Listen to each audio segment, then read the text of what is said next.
ये बतिया समझ में आ रहा है? लेकिन तब वो कई लोग ऐसे हैं ना साहब, इतना मीठा बोल देते हैं ना कि पूरा दिमाग झंझना जाता है।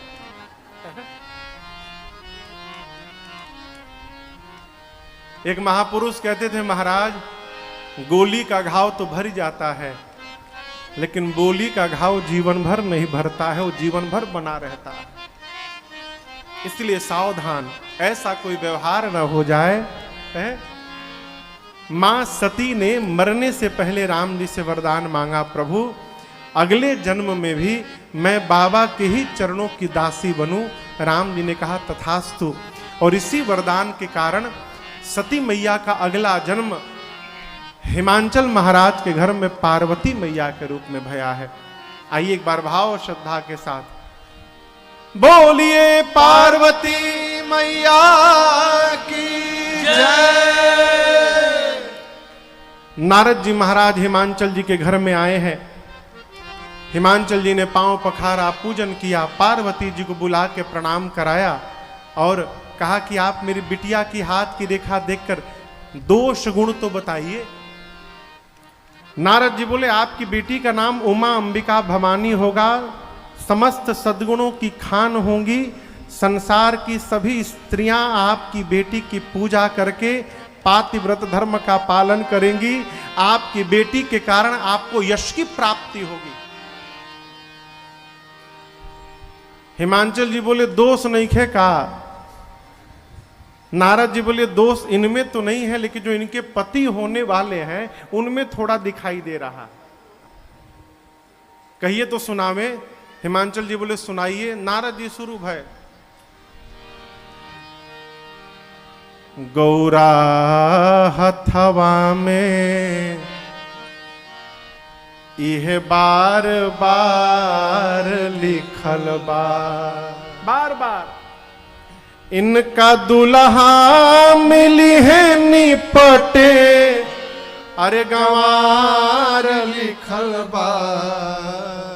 और इतने ना, कहीं रहे खातिर घर ना दुआर लिखल बा, गौरा हथवा में यह बार बार लिखल बा।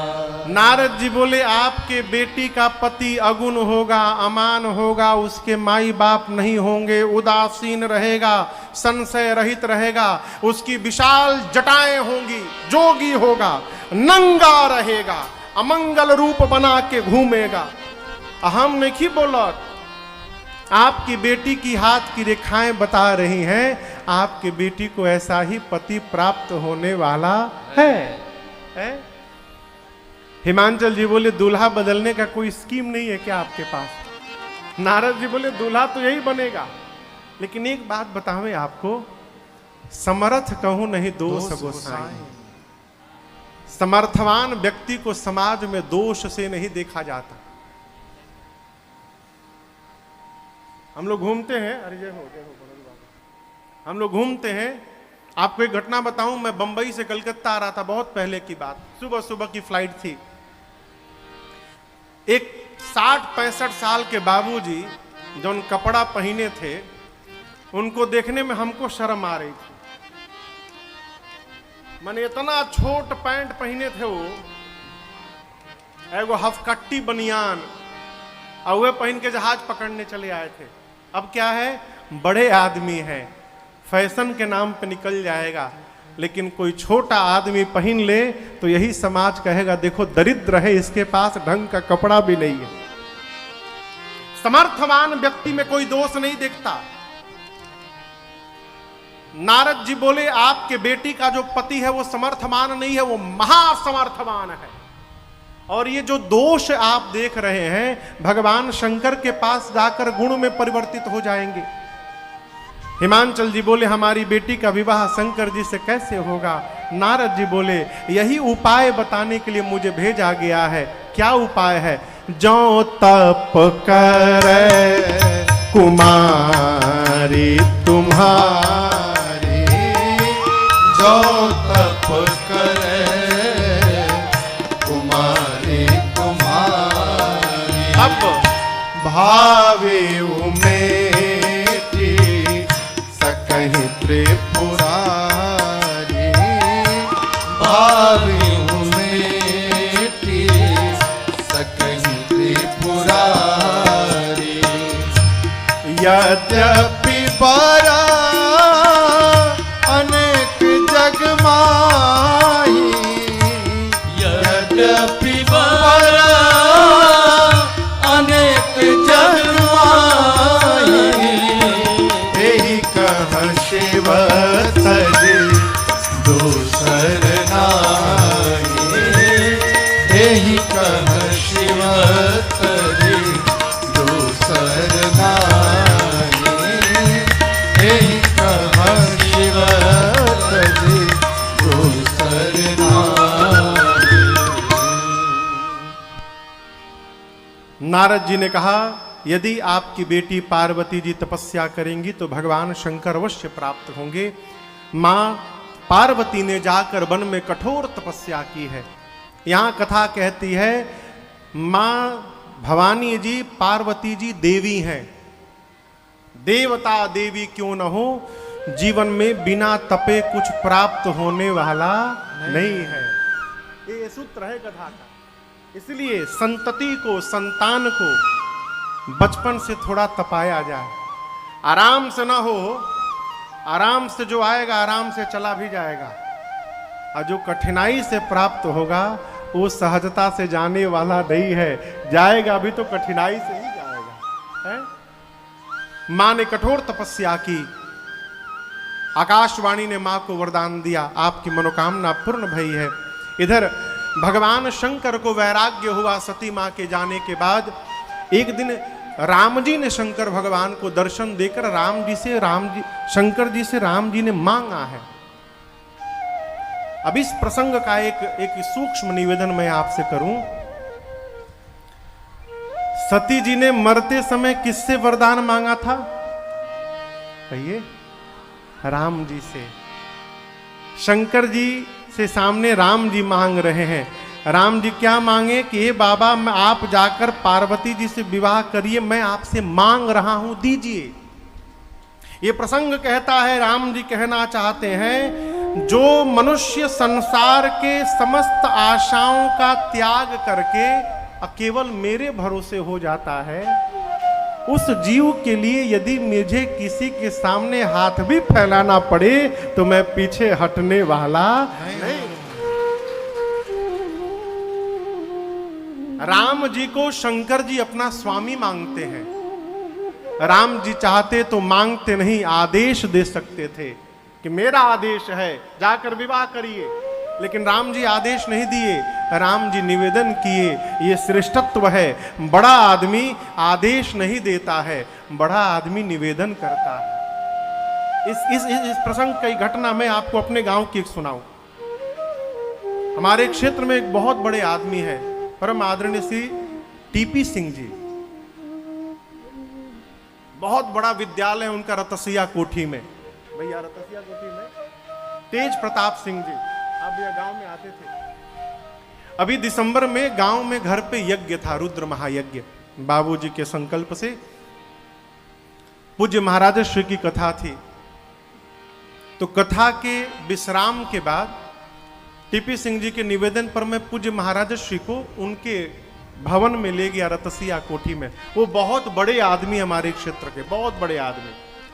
अब विशाल उनका विद्यालय है, ऐसा पढ़ाई का कोई ऐसा विभाग नहीं होगा जो वहां नहीं है, इतने बड़े आदमी हैं। तो उनके एक भवन के पीछे उन्होंने एक सभागार बनाया है, सभागार को देखना था। तो बात बात में महाराज श्री से हमने कहा, सरकार यही सभागार है, इसमें कथा हुई थी अपनी, कोरोना में हम लोग वहां राम कथा गाए थे। तो उस सभागार के गेट में ताला बंद था। उनके जो स्टाफ थे वहां पर, जो देखभाल, वो लोग वहां खड़े थे। वो मालिक हैं। सामान्य जीव रहता तो कहता जल्दी खोल इसको, लेकिन उन्होंने क्या कहा, मैं सुना तो मैं हिल गया। अपने स्टाफ से बोले, बाबू क्या ये गेट खुल सकता है? अब आप दर्शन करिए। ये नहीं बोले कि गेट खोलिए, क्या बोले, बाबू क्या ये गेट खुल सकता है? बोला जी साहब अभी खोलता हूँ। वो ताला खोले, भवन दिखाएं। जब वहाँ से हम और महाराज श्री चलने लगे तो महाराज श्री बोले बाबू बड़ा केवल बोलने के लिए बड़ा नहीं होता है, बड़े के व्यवहार में बड़प्पन दिखाई देना चाहिए। भाषा में यदि बड़प्पन नहीं है तो हम किसी काम के नहीं हैं। राम जी चाहते तो शंकर जी को आदेश दे सकते थे, लेकिन राम जी ने आदेश नहीं दिया। राम जी ने निवेदन किया, जाए विवाह हो शैलज ही यह मोहि मांगे। मैं आपसे मांग रहा हूं, आप मुझे दीजिए। शंकर भगवान ने तो पहले मना कर दिया, फिर कहा प्रभु जो आज्ञा आपकी। सप्तऋषियों को भेजकर भगवान शंकर ने मां पार्वती के प्रेम की निष्ठा का परीक्षण किया है। जैसे निष्ठा का पता चला, बाबा इतने गदगद हुए शंकर जी कि फिर समाधि में चले गए। पिछली बार गए थे तो कितने दिन बाद लौटे थे? 80,000 वर्ष फिर चले गए। देखिए जो जो प्रसन्न होता है ना तो अपने सहज रूप में चला जाता है। भगत जब घर में प्रसन्न होता है तो अखंड अष्टजाम कराता है, सुंदर कांड का पाठ करवाता है। और जो भगत नहीं है वो जब बहुत प्रसन्न होता है तो का करता है भगवान जाने। बाबा प्रसन्न हुए, समाधि में गए। अब कब आएंगे किसी को पता नहीं है। इसी बीच एक दैत्य ने जन्म लिया जिसका नाम था ताड़कासुर। ब्रह्मादि से वरदान लिया कि भगवान शंकर के तेज से जो संतति उत्पन्न हो वही मुझे मारे। क्यों? ताड़कासुर जानता है कि बाबा समाधि में है, जल्दी आने वाले नहीं है। आ भी गए तो पत्नी है नहीं, बेटा कहां से होगा? अब बेटा होगा नहीं तो मैं मरूंगा नहीं अमर। वरदान प्राप्त करके लगा देवताओं को त्रास देने। देवता पहुंचे ब्रह्मा जी के पास, जाकर पूछे कि ये मरेगा कैसे? ब्रह्मा जी बोले ऐसा ऐसा वरदान प्राप्त किया है। इंद्र बोले फिर तो मर भैया। बोले नहीं मरेगा, आप कामदेव को भेजो, शंकर जी को समाधि से बाहर निकाले। कामदेव का आवाहन हुआ, कामदेव चले, जो अभी प्रसंग आपको थोड़ी देर पहले सुनाया।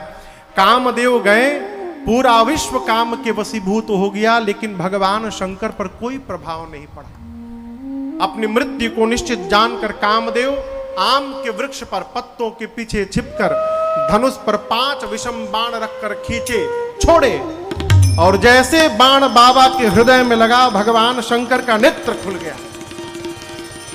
और इधर उधर देखने के बाद जैसे कामदेव पर दृष्टि पड़ी बाबा का तीसरा नेत्र, ताबसीमती सर नयन उघारा, चितवत काम भयउ जनि छारा, चितवत काम भयउ जनि छारा, चितवत काम भयउ जनि छारा।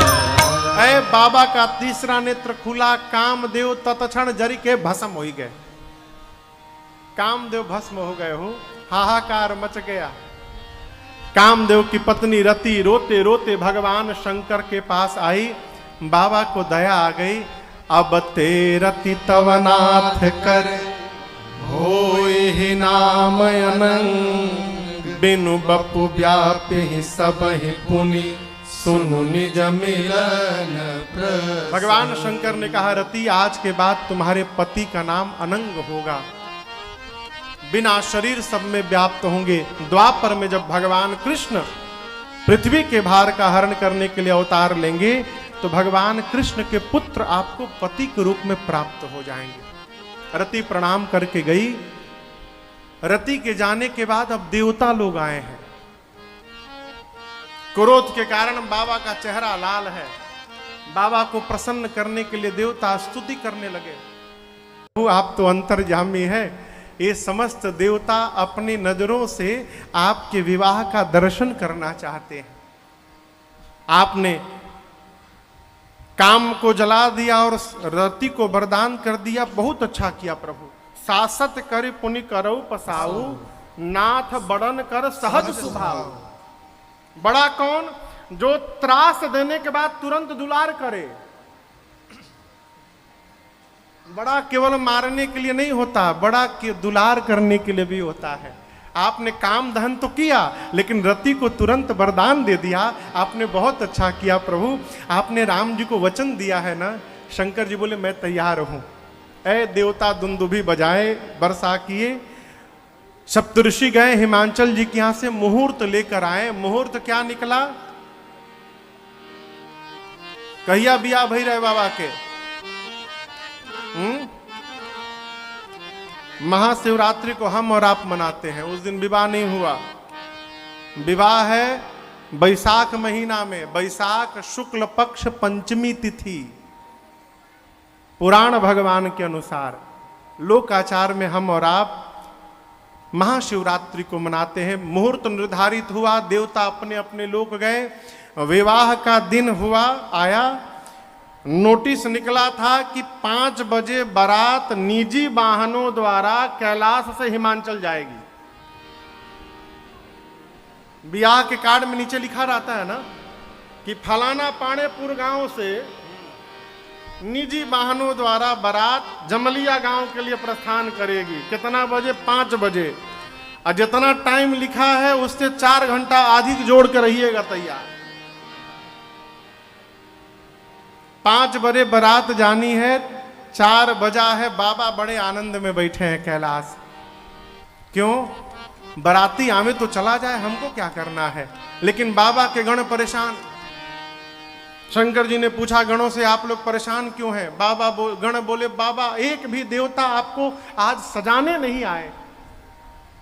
शंकर जी बोले अपने से टाइम मिली तब ना हमारी याद आई है।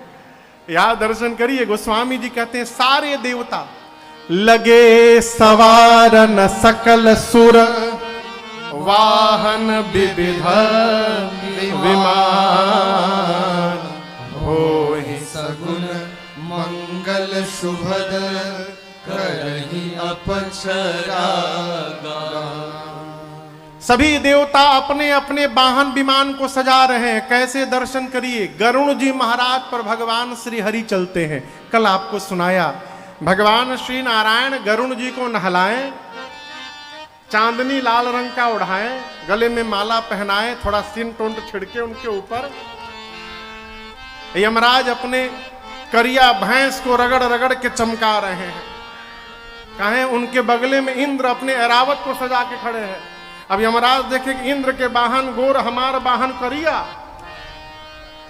वो भैंसे को चमका रहे हैं, इंद्र ऐरावत को सजा रहे हैं।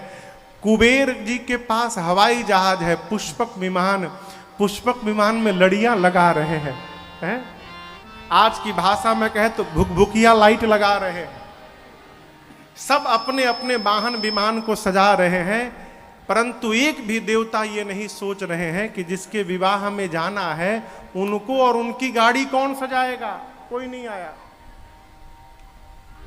शंकर जी गणों से बोले देखो देवताओं के बस की बात नहीं है हमको सजाना। क्यों? शंकर को उनके गणों को छोड़कर दूसरा कोई सजाने वाला नहीं है। मुझे मेरे गण सजा सकते हैं। क्यों? मेरे मन को मेरे गण ही जानते हैं, इसलिए आप लोग सजाइए। जैसे बाबा ने गणों को कहा ना भृंगी श्रृंगी को सजाइए, दोनों एक दूसरे का मुख देखने लगे। क्यों?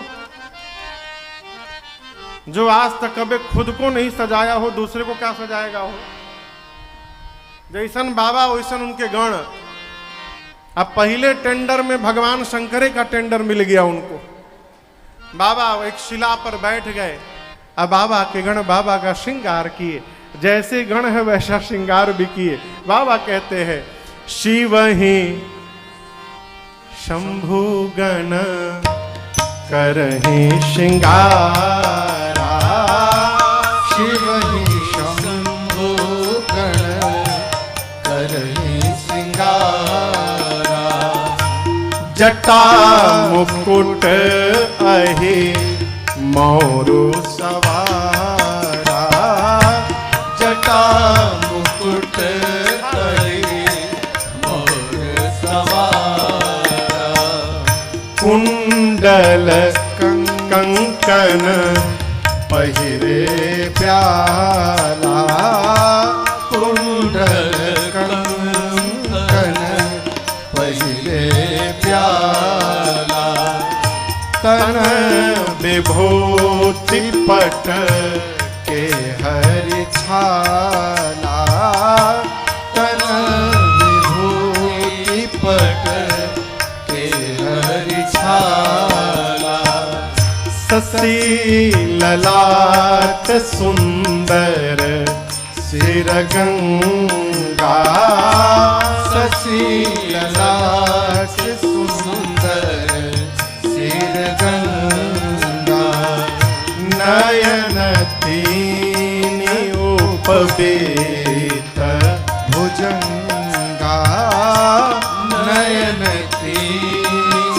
उपवेत भुजंगा, गरल कंठ उर नरसिर माला, गरल कंठ उर नरसिर माला, अशिव वेश शिव धाम कृपाला, अशिव वेश शिव धाम कृपाला, कर त्रिशूल डमरू बिराजा, कर त्रिशूल डमरू बिराजा, चले बसह चले बाजहि बाजा,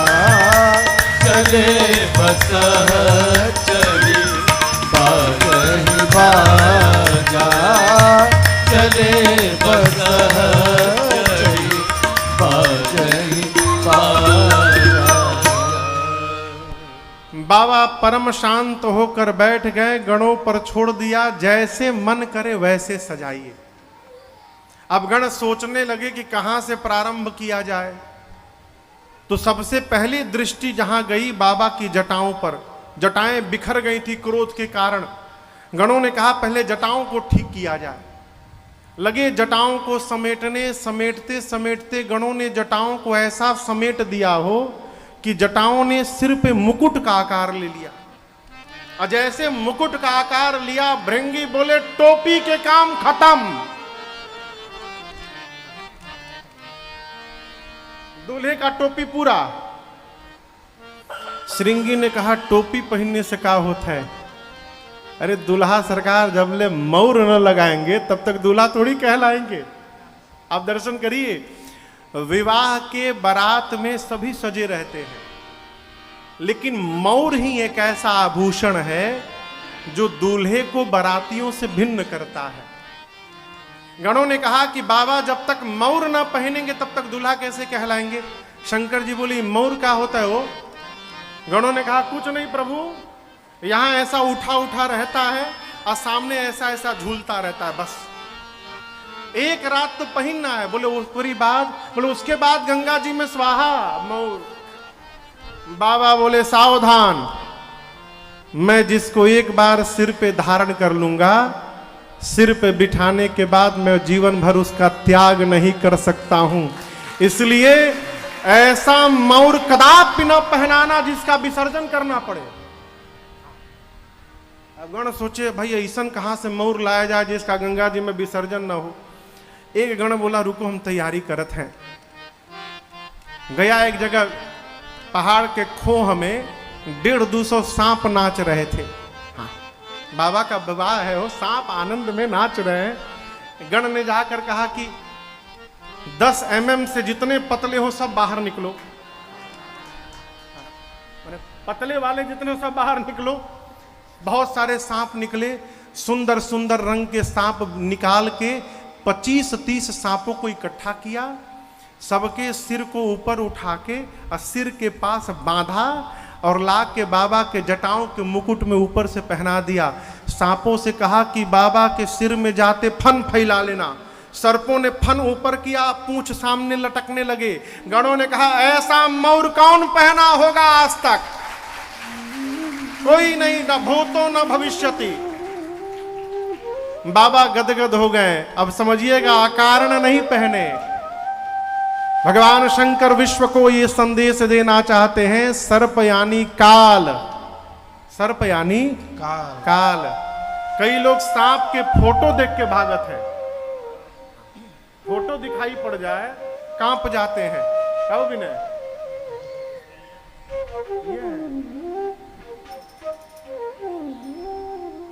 भगवान शंकर ने कहा सर्प यानी काल, जो काल को भी सिर पर आभूषण बना के धारण कर सकता है, वो कालों का काल महाकाल है। ये मेरा परिचय है। ऐ बाबा गदगद, मौर तैयार। अब गण आभूषण लगाना शुरू किए। कुंडल कंकन, बाजूबंद छोड़ दिए गोस्वामी जी। पहिरे सांप का कुंडल बना, कान में पहनते हैं ना कुंडल, सांप का हाथ में कंगन बना, सांप का बाजूबंद बना। लेकिन जो नहीं, जो मन किया वही लगा दिए, सबके नाम है। करकोटक और कुल्की नाम के सांप से भगवान शंकर का कुंडल बना। क्या नाम है? करकोटक और कुल्की।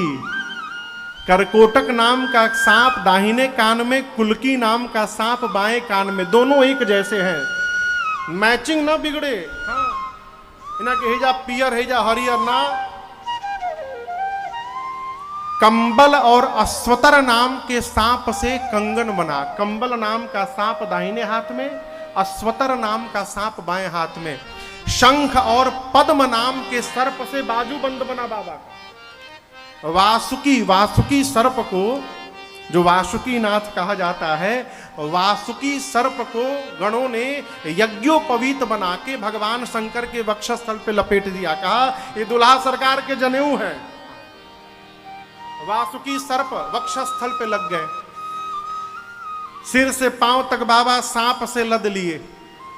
अब गणों ने कहा देखो आभूषण तो तैयार हो गया, थोड़ा अरे फेशियल नहीं हो पाया, पाउडर लग जाए बाबा को।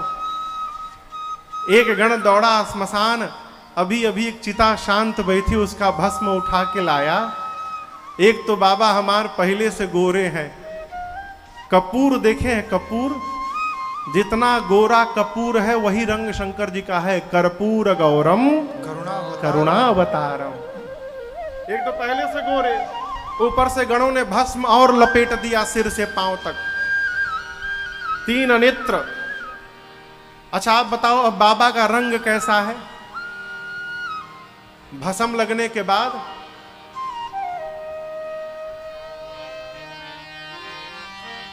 कब वो शंकर जी का भस्म देखे हैं? किस रंग का होता है? सफेद, श्वेत वर्ण का। यदि भस्म का लेपन हो जाएगा तो बाबा का रंग कैसा होगा? सफेद, पूरा शरीर सिर से नीचे तक वाइट वाइट। अब बाबा का गला नीला। अब सोचिए ऊपर वाइट, नीचे वाइट, बीच में ब्लू है, कितना कंट्रास्ट मारता होगा हो है? नीलकंठ, ये आभूषण श्रृंगार बन गया बाबा का। गोस्वामी जी कहते हैं पूरे श्रृंगार में केवल 2 ही सुंदर हैं। आप जानते हो 2 ठे का है? पहला शशि ललाट सुंदर सिर गंगा। ललाट के चंद्रमा और सिर की मां गंगा। आभूषणों में केवल यही 2 सुशोभित हैं। इसके बाद तो जितने आभूषण है भगवान मालिक है। एक हाथ में त्रिशूल, एक में डमरू। गणों ने कहा कि गला सुना लग रहा है, माला पहन लेते तो आनंद आ जाता है। भगवान शंकर के आभूषण के लिए गण गया स्मशान, और अब की बार 35-40 खोपड़ी लेके आया। नरमुंड खोपड़ी लाया, कंकाल, एक पतले सांप में खोपड़ियों को डाला, अब बांध के माला बना के गले में पहना दिए सब। हाथ में त्रिशूल। त्रिशूल क्यों है? त्रिशूल में 3 शूल होते हैं। भगवान शंकर हाथ में लेकर विराजमान है, जय घोष करते हैं कि मेरी शरण में जो भी जीव आएगा उसके जीवन के तीनों ताप को अपने त्रिशूल से समाप्त कर दूंगा। ये मेरा संकल्प है और मेरा वचन है। बाबा की शरण में रहिए, दैहिक दैविक भौतिक ताप बचने वाला नहीं है। डमरू, डमरू से शब्द निकला, पारणी का सूत्र निकला, इसी डमरू से व्याकरण की उत्पत्ति